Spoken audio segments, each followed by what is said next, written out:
Hi all. என்னோட பிரைட்ஸுக்கு நான் நாளே ஃப்ளார்ஸ் எல்லாம் ரெடி பண்ணி எடுத்துகிட்டு போயிடுவேன். அதை எப்படி நான் ஃப்ரெஷ்ஷாக எடுத்துகிட்டு போகிறேன் அப்படிங்கிற டிப்பை உங்கள் கூடயும் ஷேர் பண்ணிக்கிறேன்.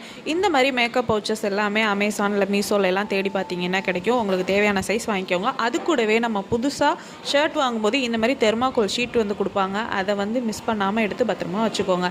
இந்த மாதிரி உங்களோட பவுச்சுக்குள்ளே அந்த தெர்மாக்கோல் ஷீட்டை வந்து இன்சர்ட் பண்ணிவிட்டு அதை வந்து கொஞ்சம் நேரம் ஃப்ரிட்ஜில் வச்சு நல்லா ப்ரீ கூல் பண்ணிடுங்க. அது கூலிங் ஆனதுக்கு அப்புறமா எடுத்து உங்கள் ஃப்ளார்ஸ் எல்லாமே அதில் வச்சுட்டு அகைன் நீங்கள் ஃப்ரிட்ஜில் வச்சு ஓவர் நைட் பார்த்தாலும் ஓகே. அப்படி இல்லை 1 மணி நேரம் 2 மணி நேரம் தான் எனக்கு டைம் எடுக்கும், நான் வந்து பிரைட் பிளேஸ்க்கு போனோம் அப்படின்னா அந்த 1 மணி நேரம் 2 மணி நேரம் ஃப்ரிட்ஜில் வச்சு எடுத்துகிட்டு நீங்கள் உங்கள் பேக்கில் வச்சு எடுத்துகிட்டு போனீங்கன்னா மறுநாள் நீங்கள் வந்துட்டு பிரைடோட பிளேஸில் அதை ஓப்பன் பண்ணுற வரைக்கும் அப்படியே இருக்குங்க. அந்த ஃப்ளாரு வந்து கொஞ்சம் கூட கலர் சேஞ்ச் ஆகாது. அந்த தெர்மாக்கோல் ஷீட் நம்ம உள்ளே வைக்கிறனால ஒரு 2 மணி நேரம் 3 மணி நேரம் வரைக்குமே லைட்டாக அந்த கூலிங்கும் வந்து நமக்கு நல்லாவே தாங்கும்.